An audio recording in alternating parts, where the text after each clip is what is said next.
Isn't it interesting the voices we hear?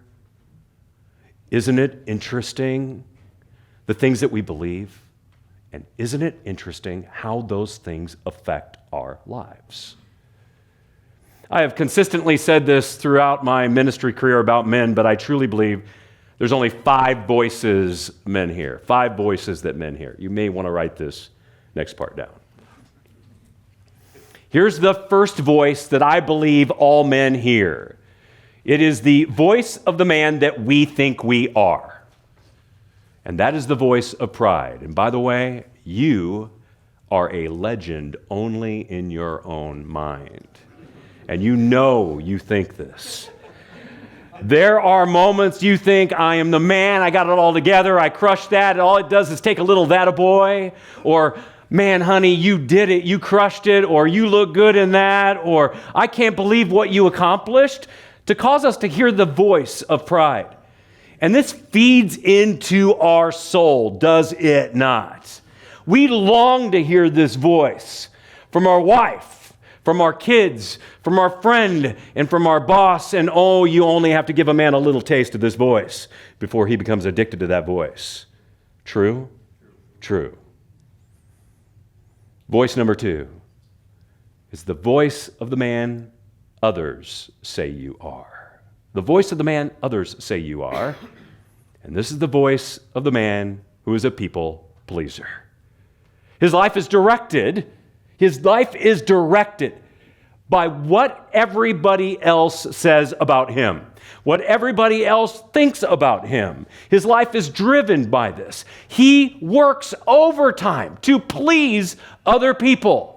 And because of that, he almost doesn't have an identity because it's driven by somebody else. And you can't tell me that your boss doesn't have a wonderful plan for your life. He does. And you believe that wonderful plan for your life. Your wife has a wonderful plan for your life. Your friends have a wonderful plan for your life. And there's so many people that are directed by these voices.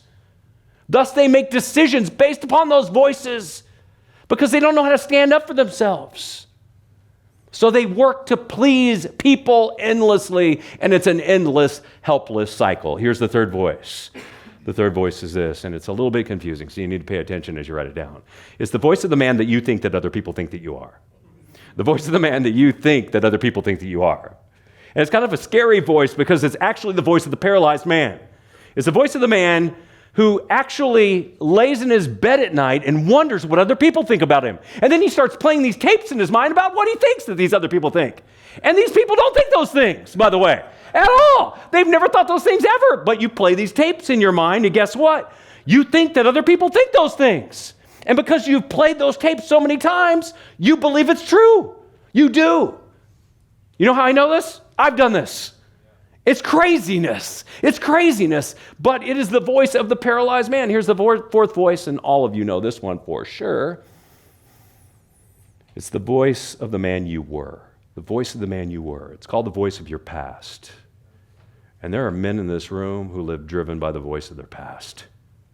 The things that happened in their past, the things that they did in their past, the mistakes that they made in their past. And guess what? I know that other people weaponize your past against you. I know that.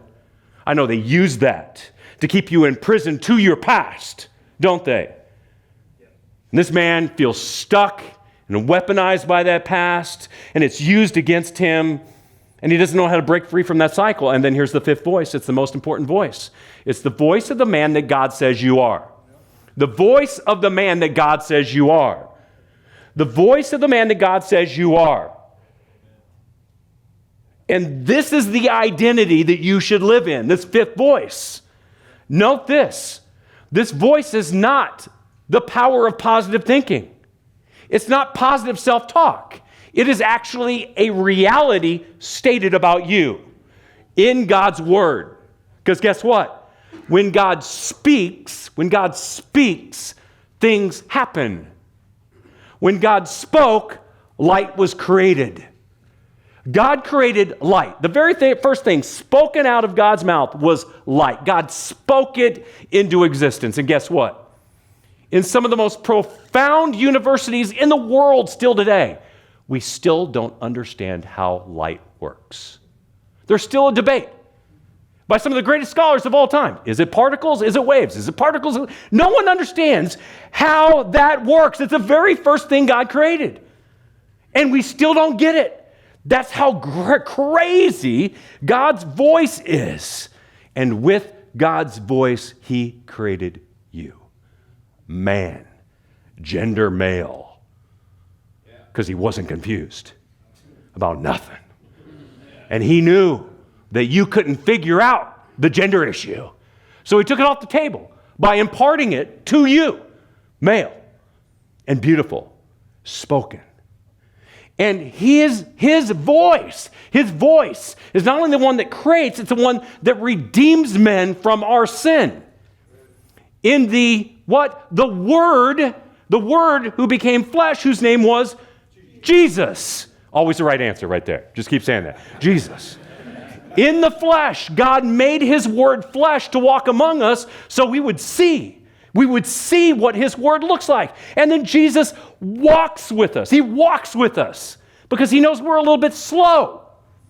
And he picks 12 men and shows them what the word looks like so we would understand it. And then the craziest thing ever. The word dies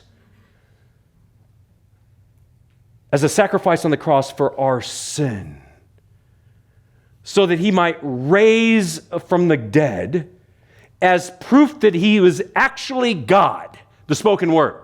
And he got up from the dead to prove that he could defeat both sin and death, but defeats death to prove that he actually can defeat sin, which is what keeps us from being the men that he designed us to be. And then he left us with the word so that we could understand who he is and lived in that redeemed life. This isn't the power of positive thinking. This is a reality that became true that we can receive by understanding this word and allowing this word to direct our lives. Okay, now that I built that whole thing up, where am I going with this whole thing? Jesus. Yeah, Jesus. There we go. That's right.